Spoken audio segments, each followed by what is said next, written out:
Untuk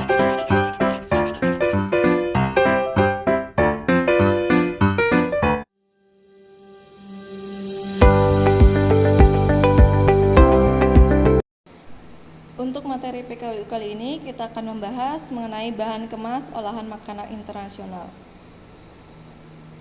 Kemasan adalah kegiatan penempatan produksi ke dalam wadah dengan segala jenis material lainnya yang dilakukan oleh produsen untuk disampaikan kepada konsumen. Kemasan yang dibuat haruslah dapat menjaga mutu produk hingga sampai ke tangan konsumen. Banyak faktor yang mempengaruhi mutu produk ketika mencapai konsumen seperti kondisi bahan mentah, metode pengolahan, dan kondisi penyimpanan. Fungsi perlindungan produk menjadi perhatian penting bagi wirausahawan makanan internasional ketika menentukan bahan kemasan. Dengan demikian, fungsi kemasan harus memenuhi persyaratan sebagai berikut. Kemampuan atau daya membungkus yang baik untuk memudahkan dalam penanganan, pengangkutan, distribusi, penyimpanan, dan penyusunan atau penumpukan. Yang kedua, kemampuan melindungi isinya dari berbagai risiko dari luar, misalnya perlindungan dari udara, panas atau dingin, sinar atau cahaya matahari, bau asing, benturan atau tekanan mekanis, kontaminasi mikroorganisme. Kemampuan sebagai daya tarik terhadap konsumen. Dalam hal ini, identifikasi informasi dan penampilan seperti bentuk, warna, dan keindahan bahan kemasan harus mendapatkan perhatian. Persyaratan ekonomi, artinya kemampuan dalam memenuhi keinginan pasar, sasaran masyarakat, dan tujuan dan tempat tujuan pemesan. Yang kelima, mempunyai ukuran, bentuk, dan bobot yang sesuai dengan norma atau standar yang ada, mudah dibuang dan mudah dibentuk atau dicetak. Dengan adanya persyaratan yang harus dipenuhi kemasan tersebut, maka wirausahawan masyarakat makanan internasional memiliki dasar pertimbangan dalam memilih bahan baku kemasan, desain kemasan, dan jenis kemasan. Dalam rangka memenuhi persyaratan tersebut, maka kemasan harus memiliki sifat-sifat. Yang pertama, ada permeabel terhadap udara, bersifat non-toksik dan inert, sehingga dapat mempertahankan warna, aroma, dan cita rasa produk yang dikemas. Ketiga, ada kedap air, mampu menahan air atau kelembaban udara sekitarnya. Yang keempat, kuat dan tidak mudah bocor. Kelima, relatif tahan terhadap panas. Kemudian yang keenam, mudah dikerjakan secara massal dan harganya relatif murah. Cara-cara pengemasan berhubungan erat dengan kondisi produk yang dikemas serta cara transportasinya. Pada prinsipnya, pengemas harus memberikan kondisi yang sesuai dan berperan sebagai pelindung bagi kemungkinan perubahan keadaan yang dapat mempengaruhi kualitas isi kemasan maupun bahan kemasan itu sendiri. Kemudian, kemasan dapat digolongkan berdasarkan beberapa hal, antara lain, yang pertama itu ada frekuensi pemakaian. Kemasan sekali pakai, yaitu kemasan yang langsung dibuang setelah satu kali pakai, contohnya bungkus plastik es, bungkus permen, bungkus daun, karton dus, makanan kaleng. Kedua, ada kemasan yang dapat dipakai berulang kali seperti beberapa jenis botol minuman dan botol kecap. Wadah-wadah tersebut umumnya tidak dibuang oleh konsumen, akan tetapi dikembalikan lagi pada agen penjual untuk kemudian dimanfaatkan ulang oleh pabrik. Kemasan yang tidak dibuang, yaitu wadah-wadah ini biasanya digunakan untuk kepentingan lain di rumah konsumen setelah dipakai dan digunakan untuk penyimpanan bahan makanan atau jenis makanan yang lain. Kemudian ada struktur sistem kemas berdasarkan letak atau kedudukan suatu bahan kemas di dalam sistem kemasan keseluruhan. Dapat dibedakan atas kemasan primer, yaitu bahan kemas langsung mewadahi bahan pangan, yaitu ada kaleng, susu, botol minuman, bungkus tempe. Kemudian ada kemasan sekunder, yaitu kemasan yang fungsi utamanya melindungi kelompok kemasan, seperti misalnya kotak karton untuk wadah kaleng susu, kotak kayu untuk wadah buah-buahan yang dibungkus, keranjang tempe, dan sebagainya. Kemudian ada kemasan tersier dan kuarterner, yaitu apabila masih diperlukan lagi pengemasan setelah kemasan primer, sekunder, dan tersier. Umumnya digunakan sebagai pelindung selama pengangkutan. Sifat kekakuan bahan kemas. Kemasan fleksibel, yaitu bila bahan kemas mudah dilenturkan, misalnya plastik, kertas, dan foil. Kemasan kaku yaitu bila bahan kemas bersifat keras, kaku, tidak tahan lenturan, patah bila dipaksa dibengkokkan.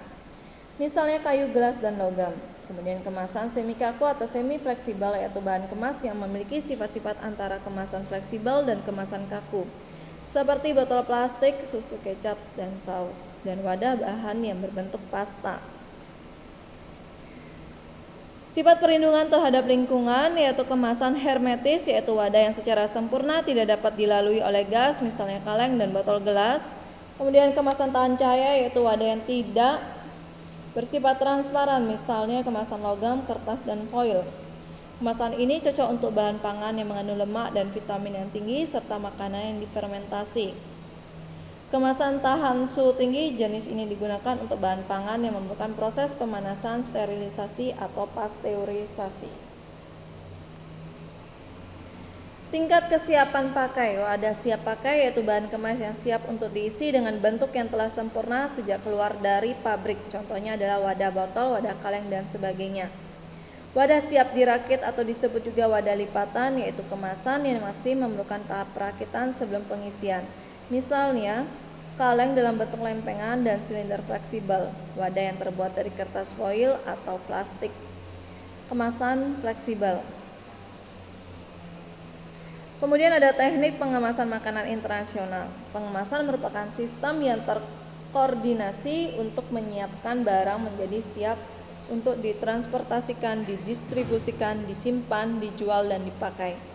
Kemasan produk makanan merupakan hal yang tidak dapat dipisahkan dari kehidupan masyarakat setiap harinya. Bahkan untuk menyimpan makanan di rumah pun masyarakat tidak dapat terlepas dengan kemasan. Untuk itulah hendaknya lebih berhati-hati dalam memilih sebuah kemasan produk yang sehat dan aman terutama untuk makanan. Budaya kemasan sebenarnya telah dimulai sejak manusia mengenal sistem penyimpanan bahan makanan.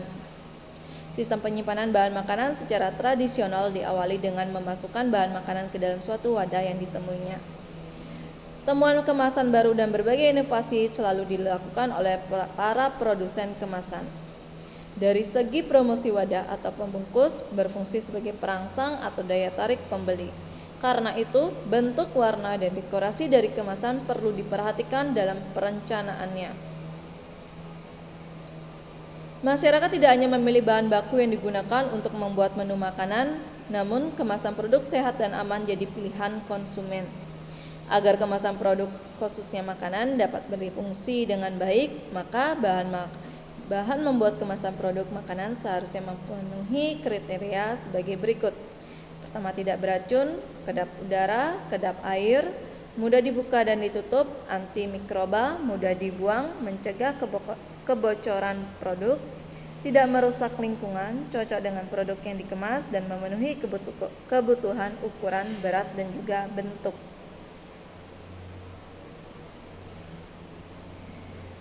Timbulnya kepedulian para konsumen terhadap keamanan kemasan produk tersebut, maka pelaku bisnis yang bergerak di bidang bisnis kuliner atau makanan harus menyediakan serta menggunakan kemasan produk yang sehat dan aman sesuai standar kemasan pangan dari pemerintah.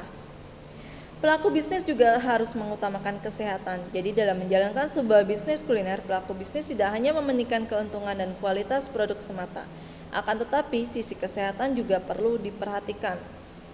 Makanan internasional biasanya menggunakan kemasan yang sudah dibuat secara modern.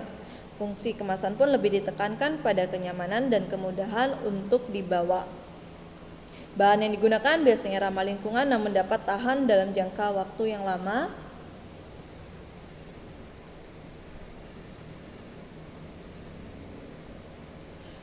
Namun di beberapa rumah makan, bahan makanan tradisional asli dari negaranya pun banyak digunakan.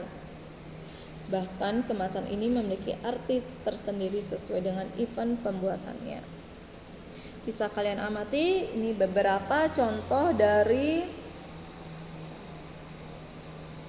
berbagai jenis kemasan modern untuk makanan internasional.